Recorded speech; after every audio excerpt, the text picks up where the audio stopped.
You lost the momentum. Have you subscribed? Just asking. That's right. Totally not forcing you. What is going on, guys? So Sunday afternoon, Demario Sawa, Master Trainer, NASM. Just want to get back to you guys. I had a ton of questions regarding flexibility. I'm actually just finishing my own workout. Today I really focused on, it's been a while. I haven't really been in the gym for the last 2 weeks. I've been busy working on the house, doing my kitchen and stuff like that over. But remember, guys, so the first question regarding flexibility from Susan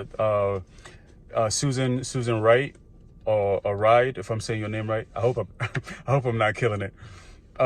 Flexibility is key. It's important.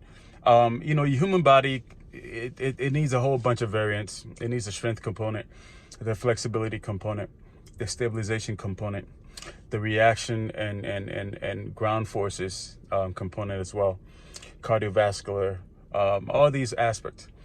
But just to be specific to flexibility, a good 85% of lower extremity to back pain issues can be reduced with just an increase in flexibility. Now, flexibility has a couple of different aspects of it. We have static flexibility, which usually has to do with, holding one position for, 30 seconds, or if you're 65 and up, you want to hold it for a minute. Dynamic flexibility, which more mimics athletic movement, explosive movement. All those things, the dynamic movements has to do with movements that get through the range of motion faster, and it gets the stretch at the end of the range of motion. Where static flexibility will more starts from both aspects of the two joint system and sort of merge together. And then you have neuromuscular flexibility, which is more of a stretch that, someone could do it for you, or you're usually using some kind of object to lengthen, like a band. Those neuromuscular flexibility have more to do with, your getting more intrinsic muscle groups, getting that neuromuscular decreased discharge of the nuclear chain fiber.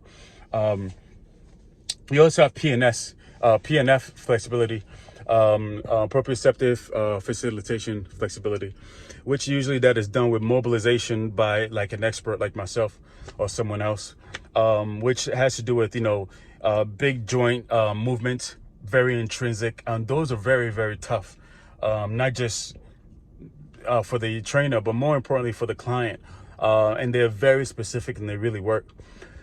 So working on flexibility every day is good. There's always that debate of whether should you stretch prior to your program. I'm more thinking about warming up, getting your heart rate up. I like to follow the structure of inhibiting the muscle first, and then lengthening the muscle, and then activating the muscle, and then integrating the muscle into the program to which I'm about to do. So inhibiting can be done with like a foam roll. It could be done with a Theragun. It could be done with any type of, even if you want to use like a lacrosse ball, things like that. The cross ball can be tough though. Be careful, because these tend to be more acute on the muscle group. So you're gonna feel more pain, more stress. And remember, you want to hold your stretches for 30 seconds. If you're 65, you want to hold it for 1 minute. But yeah, getting through flexibility on a daily basis is good. Inhibiting, lengthening, activating, integrating is the approach that you want to address the muscle.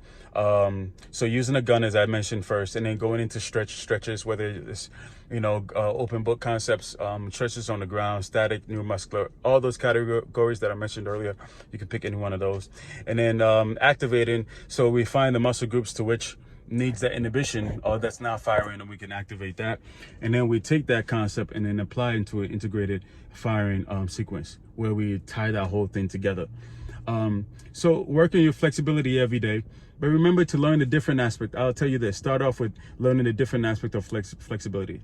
All right, start off with looking up what static flexibility are.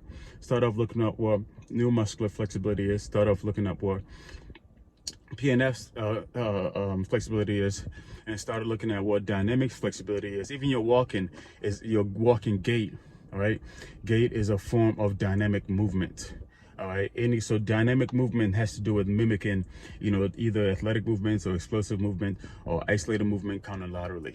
I hope that was helpful. There was another question about cardio. So to keep cardio simple, I like to focus on low intensity cardio to burn fat. I don't like I do go hard, and if I am, I'm going to do it on the jump rope, but you're not going to find me going too hard on like a Stairmaster.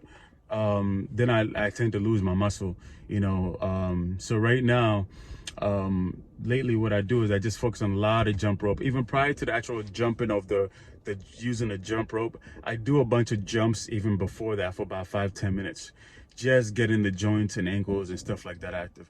And I can't say enough about this, guys. The ankle mobility talks to the hip mobility. Ankle, hip talk to each other. The knee becomes the outcome of that conversation. Remember that. When the ankle and hip have a direct conversation, the knee becomes the outcome. All right? It's not the other way around. The knees don't dictate anything. The hip don't dictate anything. All right? Your hip, before you go into your gait, your ankle solidifies where your gait's gonna be. All right, and as you push forward to conclude at the end of your range of motion, all right, you tell your ankle tells your hip and your knee, this is how I want you to be. This is how I want you to be. So every time that we walk, we're training our gait to be a certain way. So most issues starts from the ground up.